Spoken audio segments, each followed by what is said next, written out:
사랑 너는 어여쁘고 참 귀하다. 어느 보석보다 귀하다. 내가 사랑스럽지 않을 때 너를 온전히 사랑하고 너와 함께하려 내가 왔노라.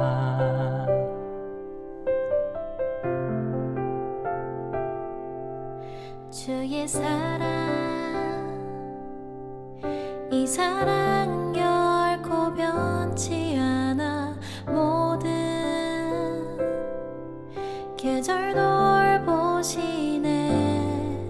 푸른 마르고 꽃은 시드나 주의 말씀은 진실해. 실수가 없으신 주만 바라라.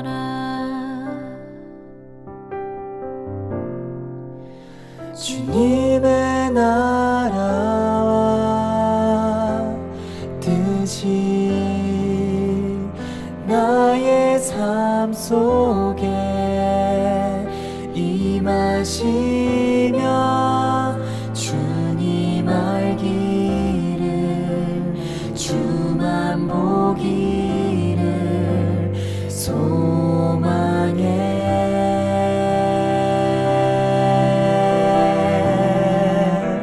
거룩히 살아갈 힘과 두려움 없는 믿음 주실 나의 하나님. 완전한 사랑 찬양해.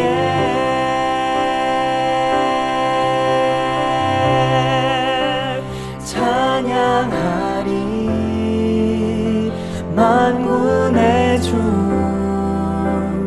영원히 함께하시네. 존귀하신 사랑의 왕 영원히 통치하시네. 찬양하리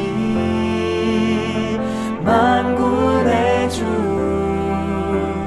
영원히 함께하시네.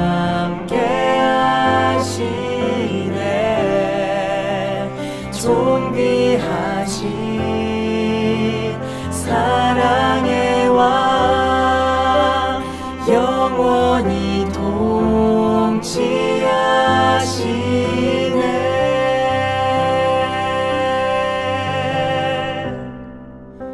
주님의 나라와 뜻이 나의 삶 속에 임하시며 주님 알기를 주만 보기를 소망해.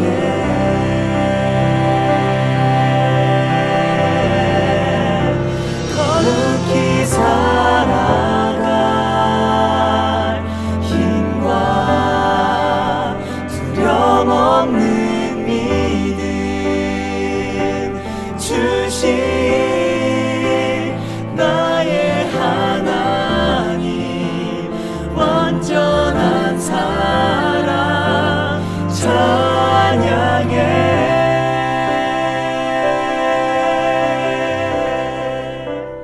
나의 하나님 완전한 사랑 찬양해.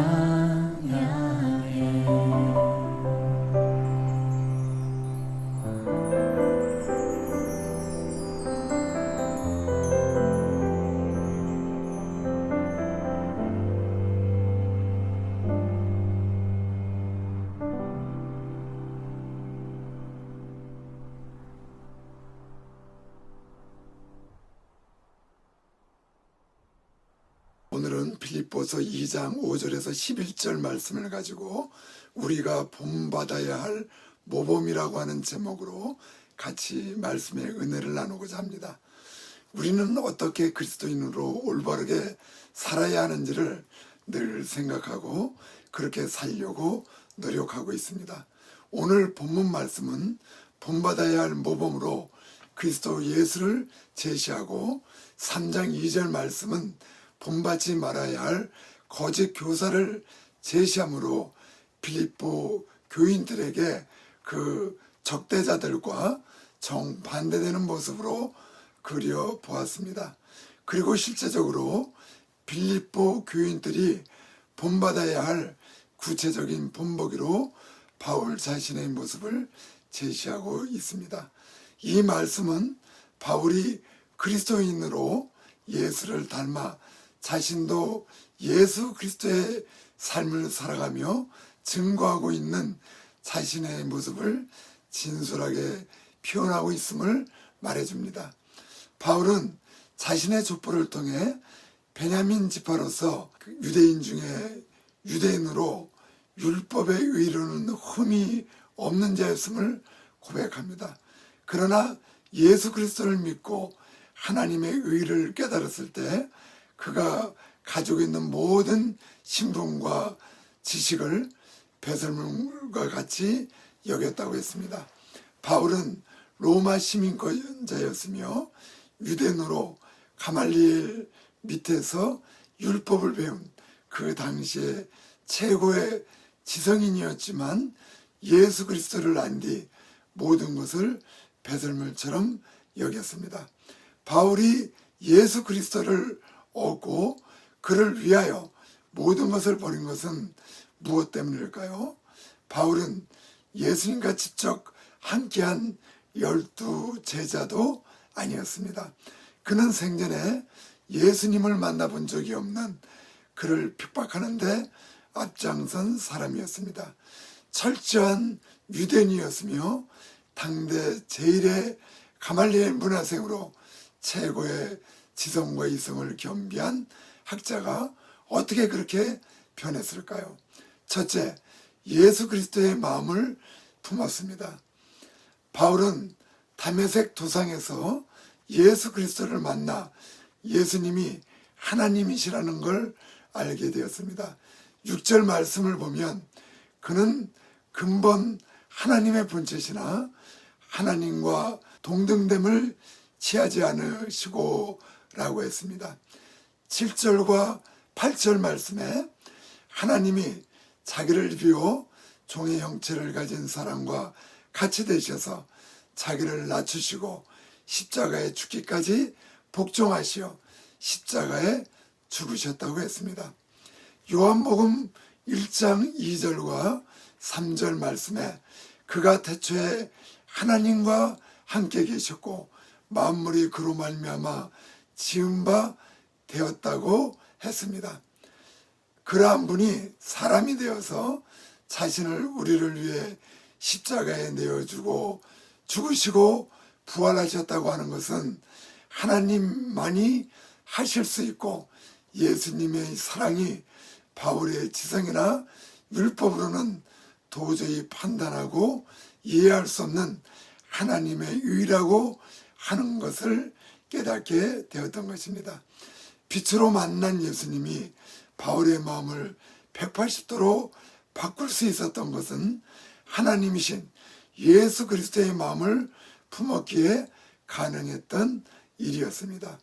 바울은 예수 그리스도의 마음을 품었기에 어떠한 고난도 견딜 수 있었으며 예수 그리스도를 전하기 위해 옥중에서 유럽에서 제일 먼저 개척된 마게도니아 빌립보에 사는 모든 성도들과 감독들, 집사들에게 서신을 쓴 것입니다. 바울이 변하게 된 것은 그리스도를 믿음으로 예수 그리스도의 마음을 품게 되었던 것입니다. 저의 모습을 보면 아버지, 어머니의 모습을 보게 됩니다. 내 모습이 거울을 보면 아버지, 어머니의 모습을 닮은 걸 알 수가 있습니다. 나도 모르게 걸음걸이가 아버지를 닮아 있음을 발견하게 됩니다. 부부도 늘 함께하면 닮아갑니다. 먹는 것도 닮아가고 어느 경우에는 부부도 모습이 비슷하게 닮아가는 것을 보게 됩니다. 요즘 저희 집과 우리 동생 목사님 이제 아내들이 한국에 가서 동생과 제가 반찬을 하다 보면 제가 만든 반찬은 집사람이 만든 반찬과 맛이 비슷하고 동생이 만든 반찬은 재수 씨와 비슷하다는 이야기를 조카들에게 자주 듣게 됩니다. 그렇습니다. 가까이 늘 함께한 사람들을 닮게 되어 있습니다. 그렇지 않다면 문제가 있는 겁니다. 내가 사랑하는 사람의 그 무엇인가를 보고 배우고 함께하길 원하는 것이 사랑하는 사람들입니다. 우리가 교회를 다니며 예수님을 믿고 예수님을 사랑한다면 우리는 예수님을 닮아야 하고 예수 그리스도의 마음을 품어야 합니다. 교회는 다니는데 예수님을 닮지 않는 삶을 산다면 예수님을 마음에 모시지 못한 것입니다. 교회는 예수 그리스도를 믿는 사람들이 모여서 예수 그리스도의 마음을 품고 세상의 빛과 소금이 되어 선한 영향력을 끼쳐야 하는 것입니다. 저는 젊었을 때 신앙생활을 하면서 고민했던 적이 있습니다. 예수님을 믿으면 왜 그렇게 제약된 생활을 해야 하는지 많은 문제가 저에게를 가로막았습니다. 주일날 교회를 빠지면 사고가 난다. 주일날에는 물건을 사서는 안 된다. 또 믿는 사람이 가요를 들으면 안 된다. 새벽에 일어나서 늘 무릎을 꿇고 오랜 시간 기도를 해야 한다. 죄짓는 자리는 눈길도 주지 마라. 신앙이 좋은 사람과 결혼해야 한다. 세상과 구분되어서 거룩한 삶을 살아야 한다. 물론 믿음이 충만하면 자연적으로 이런 것은 스스로 자유롭게 행할 수 있습니다. 그러나 예수 그리스도의 마음을 품지 않고 이런 문제가 걸리면 바리새인과 같습니다. 젊었을 때 저의 모습을 지금 생각하니 예수님의 마음을 품어서 행하기보다 율법에 얽매여 참 자유를 구속당한 바리새인과 같은 믿음이었습니다. 예수님은 바리새인들을 질타하셨습니다. 마태복음 23장 27절에 화이슬 진저 외식하는 서기관들과 바리새인들이여 회칠한 무덤 같으니 겉으로는 아름답게 보이나 그 안에는 죽은 사람의 뼈와 모든 더러운 곳이 가득하다라고 말씀하셨습니다. 겉으로는 거룩하게 보일지 모르나 예수 그리스도의 마음을 품지 않으면 마음에는 더 큰 죄를 저지르게 됩니다. 외모는 경건한 듯 단장하였으나 내면은 썩은 시체가 악취를 풍기듯 안팎이 다른 이율배반적이고 가증스러운 신앙자세를 표현한 말씀입니다. 우리는 교회에서 예수 그리스도를 알고 믿고 세상에 나아가 예수 그리스도의 마음을 품어 선한 영향력을 행사해야 하는 것입니다. 그것이 그리스도인으로 올바로 살아가는 성도들입니다. 예수 그리스도의 마음을 품고 행할 때 참된 자유가 임합니다. 둘째, 예수님만이 주님이심을 시인해야 합니다. 바울이 모든 것을 배설물과 같이 여김은 예수님이 주님이신 것을 알았기 때문입니다. 예수의 원수였던 바울이 죽고 예수의 종이 되겠다고 맹세한 새 바울이 살아난 것은 예수님이 주님이신 것을 알았기 때문입니다. 로마서 6장 6절에서 7절 말씀을 보면 우리가 알거니와 우리의 옛사람이 예수와 함께 십자가에 못 박힌 것은 제 몸이 죽어 다시는 우리가 죄에서 종노릇하지 아니하려 함이니 이는 죽은 자가 죄에서 벗어나 의롭다 하심을 얻었음이라 하고 했습니다. 우리가 죄에서 해방되고 하나님의 종이 되어 거룩함의 열매를 맺어 영생을 얻게 된 것은 그리스도 안에 있기 때문입니다.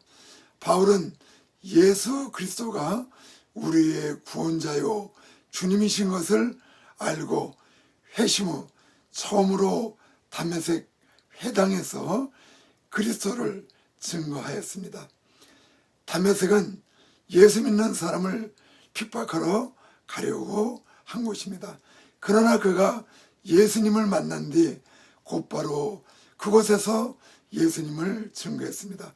바울은 모든 사람들 앞에서 예수는 하나님의 아들이며 자기는 그의 종이며 그의 사람이라고 증언했습니다. 바울의 변화는 예수님이 주님이신 것을 알았을 때 그를 가장 잘 아는 사람들에게 배교자요 반역자로 몰리는 것을 알면서 예수님을 전했습니다.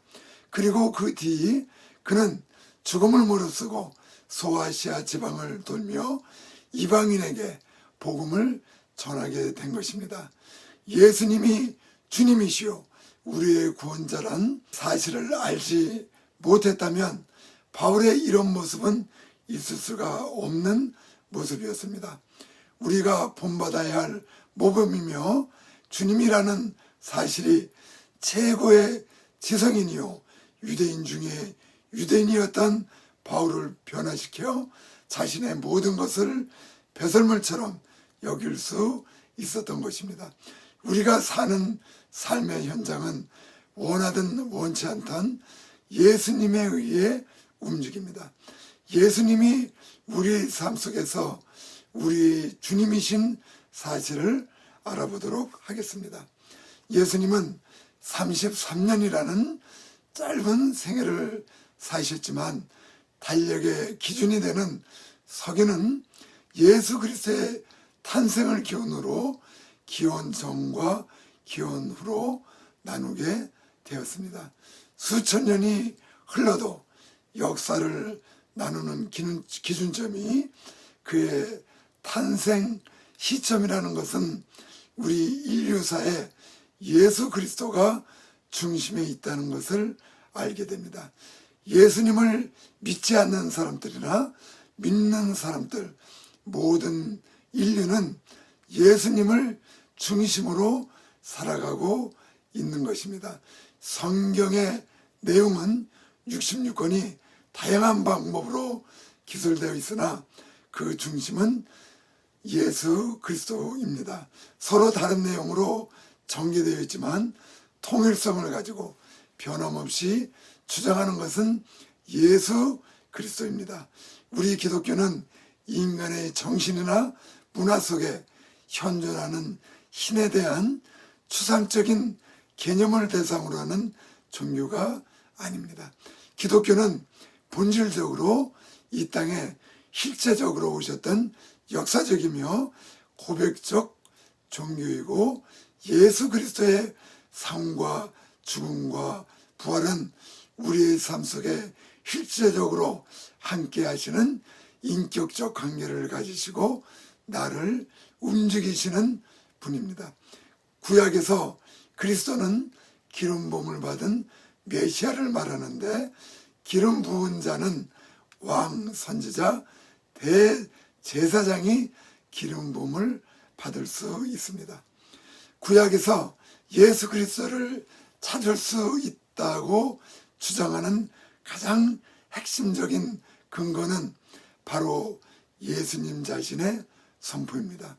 예수님은 요한복음 5장 39절에 성경이 곧 내게 대하여 증거하는 것이라고 말씀하셨고 누가복음 24장 27절에 엠마로 가는 두 제자에게 모세와 모든 선지자의 글로 시작하여 모든 성경에 쓴 바 자기에 관한 것을 자세히 설명하셨습니다. 신약에 보면 바울, 베드로, 요한 등이 그리스도가 누구인지 설명할 때 구약 성서를 전제로 하고 있음을 알 수 있습니다. 이처럼 구약은 그리스도를 기대하는 희망이 깃든 책이며 하나님의 아들로 이해하는 데 준비하도록 하나님께서 준비하신 교육 과정인 것입니다. 분열되고 모호한 세상에서 살아가는 인간은 하나님과 화해가 필요할 수밖에 없습니다.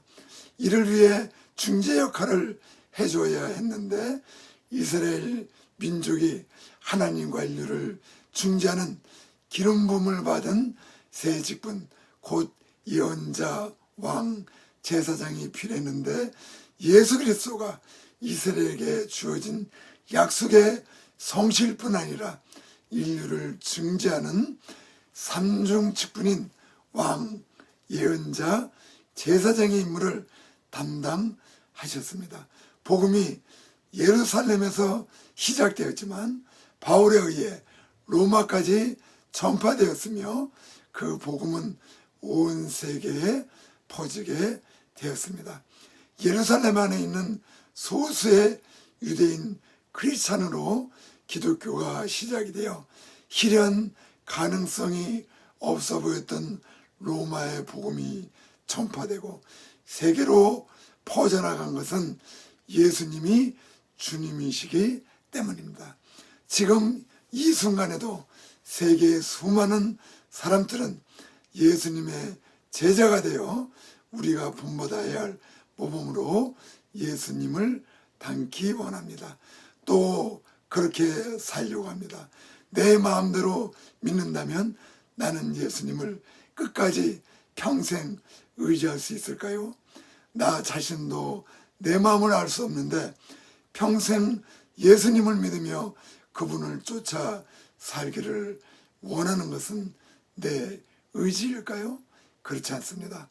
바로 주님 대신 예수 그리스도께서 나에게 오셔서 왕으로 선지자로 그리고 대제사장이 되셔서 나를 인도하시기 때문입니다.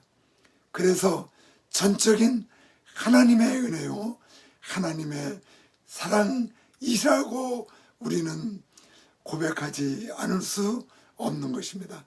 지금도 세계는 하나님의 절대적 주권하에 있고 영원히 그분 안에 움직일 것입니다. 우리가 쓰고 있는 예수님의 탄생을 기준으로 한 서기력은 영원할 것입니다. 성경은 영원히 우리에게 삶의 방향과 살아야 할 모범을 예수 그리스도를 통해 이루어진다는 것을 계속해서 알려줄 것입니다. 그리고 세월이 지나도 교회는 사라지지 않으며 우리 대대로 자손까지 영원할 것입니다. 왜냐고요? 지금도 살아계셔서 나를 주관하시는 주님이 바로 예수 그리스도이시기 때문입니다. 그리고 그분은 나와 여러분의 주님이시기 때문입니다. 찬양의 교회 성도 여러분, 주님이신 예수 그리스도가 나와 여러분과 함께 하십니다. 다 같이 기도하시겠습니다. 아버지 하나님, 은혜와 사랑을 감사드립니다. 오늘 저희는 예수님이 저희의 주님이시오 우리가 본받아야 할 그런 모범이 되심을 우리가 알게 되었습니다. 주님, 세상에 살면서 정말 많은 사람들이 있고 또 많은 위인들이 있지만 주님만이 저희들의 삶의 모범이시며 저희들이 어떻게 살아야 하는지 방향이 되심을 깨닫게 해주시니 감사합니다. 저희 찬양의 교회 모든 성도님들이 이제 주님을 본받아서 이 세상을 선한 영향력으로 아버지 하나님 아름답게 만들어갈 수 있도록 주님 함께하는 놀라운 역사가 일어나길 원하며 예수님의 이름으로 간절히 기도드렸습니다. 아멘.